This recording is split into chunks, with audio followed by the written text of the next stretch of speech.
ನಾಗರಾಜ್ ಯಾದವ್ ಅವರಿಗೆ ನಾನೊಂದು ಮನವಿ ಮಾಡ್ತೀನಿ.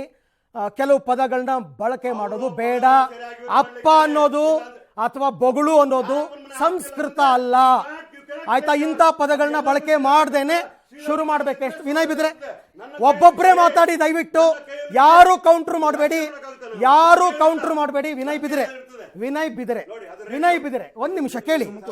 ರಾಮರಾಜ್ಯದ ಕನಸನ್ನ ಕಂಡವರು ಮಹಾತ್ಮ ಗಾಂಧಿ. ರಾಮರಾಜ್ ನೀವು ಮಾತಾಡಕ್ಕೆ ಬಿಡಲ್ಲ ಅಂತಂದಾಗ ನಿಮ್ಮ ಟೈಮ್. ಆಮೇಲೆ ಇನ್ನೊಂದು ರಿಕ್ವೆಸ್ಟ್ ಎಲ್ರಿಗೂ, ನಿಮ್ಮ ಟೈಮಲ್ಲಿ ಮಾತ್ರ ಮಾತಾಡಿ, ದಯವಿಟ್ಟು ಕೌಂಟರ್ ಮಾಡಬೇಡಿ.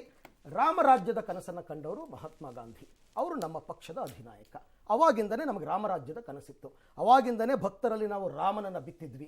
ಆಗಿಂದನೇ ರಾಮಭಕ್ತಿ ಅಂತಕ್ಕಂಥ ಶುರುವಾಗಿದ್ದು ಕಾಂಗ್ರೆಸ್ನವರ. 1948ರಲ್ಲಿ ಮಹಾತ್ಮ ಗಾಂಧಿ ಅವರು ತೀರ್ಕೊಂಡ ನಂತರದಿಂದನೇ ಇವರಿಗೆ ರಾಮನ ಮೇಲಿರ್ತಕ್ಕಂಥ ಭಕ್ತಿ ಹೊರಟಾಯ್ತು. ದೇವರಾಜ್ ಅವರು ಬಹಳ ಚೆನ್ನಾಗಿ ಹೇಳ್ತಾ ಇದ್ರು, ಡ್ಯುಯಲ್ ಸ್ಟ್ಯಾಂಡರ್ಡ್, ದ್ವಿಮುಖ ನೀತಿಗೆ ಕಾಂಗ್ರೆಸ್ ಯಾವತ್ತೂ ಕೂಡ ಹೆಸರುವಾಸಿ.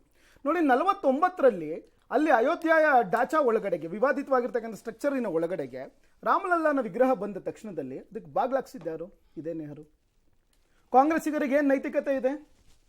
1986ರಲ್ಲಿ ತೆಗೆಸಿದ್ದು ಕಾಂಗ್ರೆಸ್ಸಿಗರು. ರಾಜೀವ್ ಗಾಂಧಿ ಅಲ್ಲ, ಅಲಹಾಬಾದ್ ಹೈಕೋರ್ಟ್ ತೀರ್ಪು ಕೊಡ್ತು. ಆ ಜಾಗದಲ್ಲಿ ರಾಹುಲ್ ಗಾಂಧಿ ಇದ್ರು ತೆಗೆಸ್ಬೇಕಿತ್ತು, ಇನ್ನೊಬ್ಬ ಇದ್ರು ತೆಗೆಸ್ಬೇಕಿತ್ತು. ಅಲಹಾಬಾದಿನ ಹೈಕೋರ್ಟಿನ ತೀರ್ಪಿನ ಆಧಾರದ ಮೇಲೆ ಓಪನ್ ಆಯ್ತು. ಆದ್ರೆ ಕಾಂಗ್ರೆಸ್ಸಿಗರಿಗೆ ಇಮಿಡಿಯೇಟ್ ಅಲ್ಲಿ ಕಪಿಲ್ ಸಿಬಲ್ನ ಕಳಿಸಿದ್ದಾರು.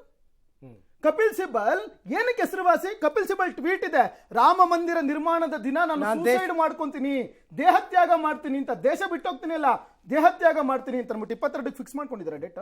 ಬಟ್ ಅಂದ್ರೆ ಕಾಂಗ್ರೆಸ್ಸಿಗರು ಯಾವತ್ತಿಗೂ ಕೂಡ ರಾಮ ವಿರೋಧಿ ಮಾನಸಿಕತೆಯನ್ನ ಇಟ್ಕೊಂಡು ಇವತ್ತು ನಾವು ಕೊಚ್ಚೋಗ್ಬಿಡ್ತೀವಿ ರಾಮನ ಕಾರಣಕ್ಕೋಸ್ಕರ. ದೇವರಾಜ್ ನಿಮ್ಮ ಪಕ್ಷದ ವಿಚಾರಕ್ಕೂ ಬರೋಣ. ಈಗ ಕಾಂಗ್ರೆಸ್ನವರು, ಬಿಜೆಪಿಯವರು ಅವರವರ ಕ್ಲೈಮ್ ಮಾಡ್ಕೋತಾ ಇದ್ದಾರೆ. ನೀವೀಗ ಇವ್ರ ಜೊತೆ ಮೈತ್ರಿ ಮಾಡ್ಕೊಂಡಿದೀವಿ ಅನ್ನೋ ಕಾರಣಕ್ಕೋಸ್ಕರ ನೀವು ಬಿಜೆಪಿ ನಿಲುವುಗಳಿಗೆ ಸ್ಟ್ಯಾಂಡ್ ಬೈ ಆಗ್ತಾ ಇದ್ದೀರಾ. ಯಾಕೆಂದ್ರೆ ನಿಮ್ಮ ನಾಯಕರ ಹಿಂದಿನ ಹೇಳಿಕೆಗಳು ಕೂಡ ಕೆಲವೊಂದನ್ನ ಈಗ ಪ್ರಶ್ನೆ ಮಾಡಬೇಕಾಗಿ ಬಂತಿದೆ. ಸರ್, ಖಂಡಿತವಾಗಿ ನಾವು ಮೊದಲು ಸಹ ಅದೇ ಹೇಳ್ತಿದ್ವಿ, ಇವತ್ತು ಹೇಳ್ತಿದ್ವಿ. ಯಾವುದೇ ಕಾರಣಕ್ಕೂ ದೇವರನ್ನ, ರಾಮನ್ನ ನಾವು ದೇವರು ಅಂತ ಪೂಜಿಸುವಂಥ ದೇಶ ಇದು. ಪೂಜಿಸ್ತಾ ಇರೋ ದೇಶ, ಮುಂದೆನೂ ಪೂಜಿಸುವಂಥ ದೇಶ. ರಾಜಕಾರಣಕ್ಕೆ ನಾವು ಬಳಸೋದು ಬೇಡ. ನಮಗೆ ಯಾರ್ಯಾರ ಬಗ್ಗೆ ನಂಬಿಕೆ ಇದೆಯೋ ಅವರನ್ನು ಅವ್ರವ್ರ ರೀತಿ ಆರಾಧಿಸಲಿಕ್ಕೆ ಸಂವಿಧಾನದಲ್ಲಿ ಅವಕಾಶ ಇದೆ. ಆ ರೀತಿ ನಾವು ಕೆಲಸ ಮಾಡೋಣ ಅಂತಕ್ಕಂಥದ್ದು ಅವತ್ತು ಹೇಳ್ತಿದ್ವಿ, ಇವತ್ತು ಹೇಳ್ತಿದ್ವಿ. ಇವತ್ತು ಹೇಳ್ತಕ್ಕಂಥದ್ದನ್ನು ಒಂದು ವಿಷಯವನ್ನು ನಿಮ್ಗೆ ಗಮನಕ್ಕೆ ತರ್ತೀನಿ ಸರ್. ಭಗವಂತ ಅನ್ನೋದಕ್ಕೆ ಒಂದೇ ಒಂದು ಲೈನಲ್ಲಿ ನಿಮ್ಗೆ ಹೇಳಲಿಕ್ಕೆ ಇಷ್ಟಪಡ್ತೀನಿ. ಭಗವಂತ ಅಂತ ನಾವು ಯಾರನ್ನು ಕರಿತೀವಿ? ಷಡ್ ಗುಣಗಳು ಅಥವಾ ಷಡ್ ಅಂಶಗಳಲ್ಲಿರ್ತಕ್ಕಂಥ ವ್ಯಕ್ತಿಗೆ ಭಗವಂತ ಅಂತ ಕರಿತೀವಿ. ಏನು ಆ ಷಡ್ ಅಂಶಗಳು ಅಂದರೆ ಕೀರ್ತಿ, ವೈಭವ, ಜ್ಞಾನ, ಐಶ್ವರ್ಯ, ವೈರಾಗ್ಯ, ಉದಾರತೆ. ಇವು ಯಾರಲ್ಲೇ ಇರಲಿ ಸರ್, ಅವನು ಮಹಮ್ಮದಿಯನಾಗಿರ್ಬೋದು, ಕ್ರಿಸ್ತ ಆಗಿರ್ಬೋದು, ಜೈನರಾಗಿರ್ಬೋದು, ಬೌದ್ಧ ಆಗಿರ್ಬೋದು, ಅವನ ದೈವ ಸ್ವರೂಪಿ ಅಂತ ಕರಿತೀವಿ. ಈ ಇಷ್ಟು ಗುಣಗಳು, ಇದ್ರ ಜೊತೆಗೆ 16 ಕಲೆಗಳು ರಾಮನಲ್ಲಿವೆ. ಹಾಗಾಗಿ ಅವನ್ನ ಈ ದೇಶದ ಮರ್ಯಾದೆ ಪುರುಷ ಅಂತ ನಾವು ಒಪ್ಕೊಂಡಿರ್ತಕ್ಕಂಥದ್ದು. ಈ ವಿಷಯದಲ್ಲಿ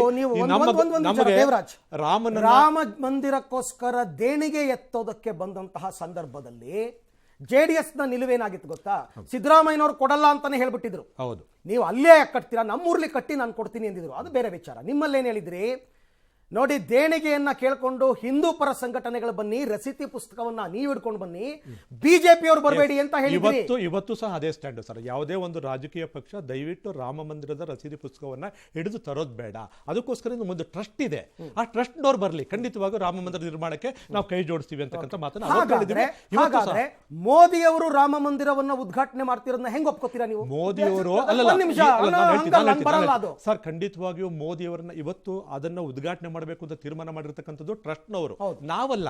ಟ್ರಸ್ಟ್ನವರಿಗೆ ಎಲ್ಲ ಯಾರನ್ನ ಕರಿಬೇಕು, ಯಾರ ಕೈಲಿ ಉದ್ಘಾಟನೆ ಮಾಡಿಸ್ಬೇಕು ಅನ್ನೋದು ಈ ದೇಶದ ಉನ್ನತ ಪದವಿಯಲ್ಲಿ ಇರ್ತಕ್ಕಂಥ ಒಬ್ಬ ಮುಖ್ಯಸ್ಥರಿಂದ ಕರೆದು ಅದ್ರ ಮಾಡ್ತಿದ್ದಾರೆ ಅಂತಕ್ಕಂಥದ್ದು ಸಂತೋಷ. ಅದು ಆ ಸ್ಥಾನದಲ್ಲಿ ಕಾಂಗ್ರೆಸ್ನವರೇ ಇರ್ಬೋದು, ಜೆಡಿಎಸ್ ಅವರೇ ಇರ್ಬೋದು, ಕಮ್ಯುನಿಸ್ಟ್ನವರೇ ಇರ್ಬೋದು, ಅವ್ರನ್ನ ಕರೆದು ನೀವು ಮಾಡಿಸ್ತೀವಿ ಅಂತಂದ್ರೆ ಖಂಡಿತವಾಗಿ ಅದು ಯಾರಾದ್ರೂ ಆದ್ರೂ ಸರಿ, ಖಂಡಿತವಾಗಿ. ನಾಗರಾಜ್ ಯಾದವ್, ಕಾಲಘಟ್ಟಕ್ಕೆ ಕಾಲ ಬದಲಾಗ್ತಾ ಇದ್ದ ಹಾಗೇನೆ ಸರ್ಕಾರಗಳು ಬದಲಾಗ್ತಾ ಹೋಗುತ್ತೆ, ಪಾರ್ಟಿಗಳು ಬದಲಾಗ್ತಾ ಹೋಗುತ್ತೆ, ಹೌದಾ? ಆ ಕಾಲಘಟ್ಟದಲ್ಲಿ ನ್ಯಾಯಾಲಯಗಳು ಕೊಡ್ತಕ್ಕಂಥ ತೀರ್ಪುಗಳಿರ್ತವಲ್ಲ, ಕೆಲವು ಐತಿಹಾಸಿಕ ತೀರ್ಪುಗಳು, ಆ ತೀರ್ಪುಗಳು ನ್ಯಾಯಾಲಯ ಕೊಟ್ಟಿರ್ತಕ್ಕಂಥದ್ದೇ ಹೊರತು ಅವರ ಆಡಳಿತಾವಧಿಯಲ್ಲಿ ತೀರ್ಪು ಬಂತು ಅಂದ್ಬಿಟ್ಟು ಅದನ್ನ ಪಕ್ಷಗಳು ಕ್ಲೈಮ್ ಮಾಡಬಾರ್ದು ಅನ್ನೋದನ್ನ ಒಪ್ತೀರಾ? ಆಯ್ತು, ಅದೇ ಹೈಕೋರ್ಟ್ ತೀರ್ಪಿನ ಇನ್ನೊಂದು ಸ್ಟೆಪ್ ಹೋದಾಗ that can be question in supreme court. ಖಂಡಿತ ಗವರ್ಮೆಂಟ್ ಆಫ್ ಇಂಡಿಯಾ ಕೂಡ ಮಾಡಲಿಲ್ಲ. ಆ ಉದಾರೆ ಇತ್ತು. ಯಾವ ತೀರ್ಪು ಬಗ್ಗೆ ತಾವು ಹೇಳ್ತಿರೋದು? ಅಲಹಾಬಾದ್ ನಾನು ಆಯ್ತು, ಅದನ್ನು ತಗೊಂಡ ಅವ್ರು ಹೇಳಿದ ವಿಚಾರಗಳು ಅಲ್ಲಿಗೆ ಬಂತು ವಿಚಾರ. ಈ ಸುಪ್ರೀಂ ಕೋರ್ಟ್ ತೀರ್ಮಾನ ಬಂದ ವಿಚಾರದಲ್ಲಿ ನಮ್ಮ ಸ್ಪಷ್ಟವಾದ ಕ್ಯಾಬಿನೆಟ್ ಡಿಸಿಷನ್ ಏನಾಗಿತ್ತು ನಮ್ಮ ಕಾಂಗ್ರೆಸ್ ಸರ್ಕಾರದ್ದು, ಏನೇ ತೀರ್ಮಾನ ಬಂದ್ರು ಸುಪ್ರೀಂ ಕೋರ್ಟ್ ಏನ್ ತೀರ್ಮಾನ ಮಾಡೋದು ಅದನ್ನ ಸ್ವಾಗತ ಮಾಡ್ತೀವಿ ಅಂತ ಇಲ್ಲ, that was our stand. We didn't take a different stand in that matter. ಆಯ್ತಾ? ಈಗ ಇವ್ರು ರಾಮ್ ಭಕ್ತರ ಬಗ್ಗೆ ಮಾತಾಡೋದು, ಕಾಂಗ್ರೆಸ್ ಡ್ಯುಯಲ್ ಸ್ಟ್ಯಾಂಡ್ ಇದೆ ಹಾಗೆ ಹೀಗೆ ಅಂತೇಳಿ. ನಾನು ಮೂಲತಃ ಅಬ್ಜೆಕ್ಷನ್ ಇರ್ತಕ್ಕಂಥದ್ದು, ಕೇಸರಿ ಬಣ್ಣ ರಾಮ ಮಂದಿರದಲ್ಲಿ ಇರಬೇಕಾದ್ರೆ ನಾನು ಸ್ವಾಗತ ಮಾಡ್ತೀನಿ. ಆದರೆ ರಾಜಕೀಯ ಪಕ್ಷಗಳು ಮತಗಳಿಗೋಸ್ಕರ ನಾನು ಕೇಸರಿ ಬಣ್ಣ ಹಾಕೊಳ್ಳೋ ಅದಕ್ಕೆ ಮಾತ್ರ ನಾನು ಸೈದ್ಧಾಂತಿಕ ವಿರೋಧ ಇರತಕ್ಕಂಥದ್ದು. ಇದನ್ನ ಹೇಳಿ ಬಯಸಿದೆ. ಆಮೇಲೆ ಯಾಕಂದ್ರೆ ಅವ್ರು ಬಿಜೆಪಿ ಹಾಕೊಂಡು ಮಾಡ್ಕೊಳ್ಳಿ. I coming to your point. ಈಗ ರಾಮ್ ಭಕ್ತರ ಬಗ್ಗೆ ಮಾತಾಡಿದ್ರಿ, ಡ್ಯುಯಲ್ ಸ್ಟ್ಯಾಂಡ್ ಬಗ್ಗೆ ಮಾತಾಡಿದ್ರಿ. ಈ ದೇಶದಲ್ಲಿ ಅತಿ ದೊಡ್ಡ ಹೇಳ್ಬಿಡ್ತೀನಿ, ಒಂದು ನಿಮಿಷ ನಾನು ಏನೋ ಬಾಯಲ್ಲಿ ಹೇಳ್ಬಿಡ್ತೀನಿ. ಮಹಾತ್ಮ ಗಾಂಧಿ ಅವರಿಗಿಂತ ದೊಡ್ಡ ರಾಮ್ ಭಕ್ತ ಇನ್ನೊಬ್ರು ಇಲ್ಲ. ಅವ್ರನ್ನ ಕೊಂದವ್ರು ಯಾರು? ಯಾವ ಸಿದ್ಧಾಂತ ನಂಬೋರು? ಗೋಡ್ಸೆ ಅವರು ಯಾರ ಕಡೆ ಇದ್ರು? ಯಾವ ತತ್ವದ ಪರ ಇದ್ರು? ರೈಟ್ ಇದೆ, ನಾನು ಹೇಳ್ತೀನಿ ಕೇಳಿ. ಇದನ್ನ ಹೆಂಗೆ ಒಪ್ಕೋಬೇಕು ನಾನು? ಯಾವ ಕಾರಣಕ್ಕೋಸ್ಕರ ಇವರ ಹಿಡನ್ ಅಜೆಂಡಾನ ನಾವು ವಿರೋಧ ಮಾಡ್ತಕ್ಕಂಥದ್ದು?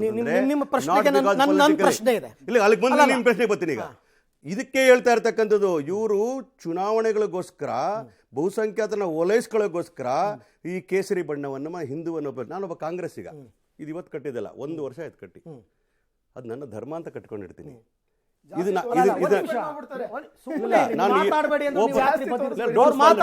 ನಾನು ಓಪನ್ ಆಗಿ ಹೇಳ್ತೀನಿ, ಟಿವಿಯಲ್ಲಿ ಹೇಳ್ತೀನಿ, ಐ ಆಮ್ ಎ ಹಿಂದೂ. ನಾನು ಬಾಲಾಜಿನ ಹಾಕೊಂಡೇ ಇರ್ತೀನಿ ಯಾವಾಗ್ಲೂ. ಯಾಕೆ ಹೇಳಿ? I am Hindu. ಆದ್ರೆ ಹೇಳ್ತೀನಿ ಕೇಳಿ, ಆದ್ರೆ ನಾನು ಹಿಂದುತ್ವವನ್ನು ಕಾಪಾಡ್ತೀನಿ, ಅದಕ್ಕೆ ಒಟ್ಟು ಕೊಡಿ ನಾನು ಕೇಳಲ್ಲ. ಈ ದೇಶವನ್ನು ಕಾಪಾಡ್ತೀನಿ, ಮನುಷ್ಯತ್ವವನ್ನು ಕಾಪಾಡ್ತೀನಿ, ಎಲ್ಲರನ್ನು ಪ್ರೀತಿಯಿಂದ ನೋಡ್ತೀನಿ, ಹಿಂದೂ ಧರ್ಮದಲ್ಲೇ ಇರತಕ್ಕಂತ ಎಲ್ಲರನ್ನೂ ಒಳಗೊಂಡಂತ ಆಡಳಿತವನ್ನು ಕೊಡ್ತೀನಿ ಅಂತ ಹೇಳ್ತೀನಲ್ಲ. ಬಟ್ ಜನ ಅದನ್ನು ತಿರಸ್ಕರಿಸಿದ್ರಲ್ಲ. ಜನ ಕೋಟಿ ರೂಪಾಯಿ SC ST ದುಡ್ಡು ತಗೊಂಡ್ಬಿಟ್ಟು 10,000 ಕೋಟಿ ರೂಪಾಯಿ ಮುಸಲ್ಮಾನರು ಕೊಡ್ತೀನಿ ಅಂತ ಹೇಳ್ತೀರಾ? ಅಲ್ಲ, ಅವ್ರು ಹೇಳಿದ್ದೇನು, ನೀವ್ ಹೇಳಿರೋದೇನು? ರಾಮ ಜನ್ಮಭೂಮಿ ಅಥವಾ ರಾಮ ಮಂದಿರ ನಿರ್ಮಾಣವನ್ನ ಬಿಜೆಪಿ ಕ್ಲೈಮ್ ಮಾಡಲ್ಲ ಅಂದ್ರಿ ನೀವು ಅಲ್ವಾ? ಅಲ್ಲಿಗೆ ಅದನ್ನ ನಾನು ಕೇಳ್ತಾ ಇರೋದು. ಅದಕ್ಕೆ ನಾನು ಹೇಳ್ತಾ ಇದ್ವಿ, ಕಾಂಗ್ರೆಸ್ ಆಗಿ ನಾವು ಕ್ಲೈಮ್ ಮಾಡಲ್ಲ. ನಾವು ಇದ್ವಿ, ಕೋರ್ಟ್ಗೆ ಹೋಗಿತ್ತು, ಕೋರ್ಟ್ ಬಂದ ತೀರ್ಮಾನ ಮಾಡಿ ನಾವು ಹೇಳ್ತಾ ಇದೀವಿ, ಇದು ದೇಶಕ್ಕೆ ಸೇರಿರ್ತಕ್ಕಂಥ ವಿಚಾರ. ಇಂಥ ವಿಶಾಲ ಮನೋಭಾವ ಇರಬೇಕಾದ್ರೆ DK ಶಿವಕುಮಾರ್ ಅವ್ರು ಹೇಳ್ತಾರೆ, ನಾವು ಅನ್ನಭಾಗ್ಯಕ್ಕೆ ಕೊಟ್ಟರು ಅಕ್ಕಿನಲ್ಲಿ ಇವರು ಮಂತ್ರಾಕ್ಷತೆ ಮಾಡ್ಬಿಟ್ಟು ಮನೆಗೆ ಹಂಚ್ತಾ ಇದ್ದಾರೆ. ಅಂದ್ರೆ ನಾವು ಕೊಟ್ಟಿರೋ ಅಕ್ಕಿನೂ ಉಪಯೋಗ ಆಗ್ತದೆ. ಅಂದ್ರೆ ನಾವು ಅಂತಂದ್ರೆ ನಾವು ರಾಜ್ಯ ಆಡಳಿತದಲ್ಲಿ ಕೇಂದ್ರ ಸರ್ಕಾರ ಎಲ್ಲಿಂದ ಇದು ಕಾನ್ಸರ್ ಯಾರು ಕೊಟ್ಟಿದ್ದ ಅಕ್ಕಿ? ನಿಮ್ಗೆ ಎಲ್ಲಿಂದ ಬಂತು? ಒಂದೇ ಒಂದು ಕಾಳಕ್ಕಿನೂ ನಾಗರಾಜ್, ನೀವ್ ಹೇಳಿದ್ರಿ 5 kg ನಾವು ಕೊಡ್ತಾ ಇದ್ವಿ, 5 kg ದುಡ್ಡು ಕೊಡ್ತಾ ಇದ್ವಿ, ಅಕ್ಕಿ ಕೊಟ್ಟಿಲ್ಲ ಅಂತ. ನೀವು ಕೇಂದ್ರ ಸರ್ಕಾರ ಎಲ್ಲಿಂದ ಕೊಡ್ತಾ ಇದ್ದೀರಾ? ಕೇಂದ್ರ ಸರ್ಕಾರ ಎಲ್ಲಿಂದ ಕೊಡ್ತಾ ಇದೆ? ನಮ್ಮ ಟ್ಯಾಕ್ಸ್ ದುಡ್ಡಿಂದ ಕೊಡ್ತಾ ಇರೋದು. ಕರ್ನಾಟಕ ದುಡ್ಡಿಂದ ಕೊಡ್ತಾ ಇರೋದು, ಕನ್ನಡಿಗರ ಅಕ್ಕಿನ ಕೊಡ್ತಾ ಇರ್ತಕ್ಕಂಥದ್ದು ನಮ್ಮ ಟ್ಯಾಕ್ಸ್ ದುಡ್ಡು. ಆ ಕರ್ನಾಟಕದ ದುಡ್ಡು, ಕರ್ನಾಟಕರ ದುಡ್ಡಲ್ಲಿ ಅಕ್ಕಿ ಕೊಡ್ತಾ ಇರ್ತಕ್ಕಂಥದ್ದು ಅವ್ರ ಮನೆಯಿಂದ ತಂದಿಲ್ಲ, ಅವರ ಬಿಜೆಪಿ ತಂದಿಲ್ಲ. ಈ ಟ್ಯಾಕ್ಸ್ ದುಡ್ಡು ಕರ್ನಾಟಕದ ನರೇಂದ್ರ ಮೋದಿ ಅವ್ರ ಮನೆಯಿಂದ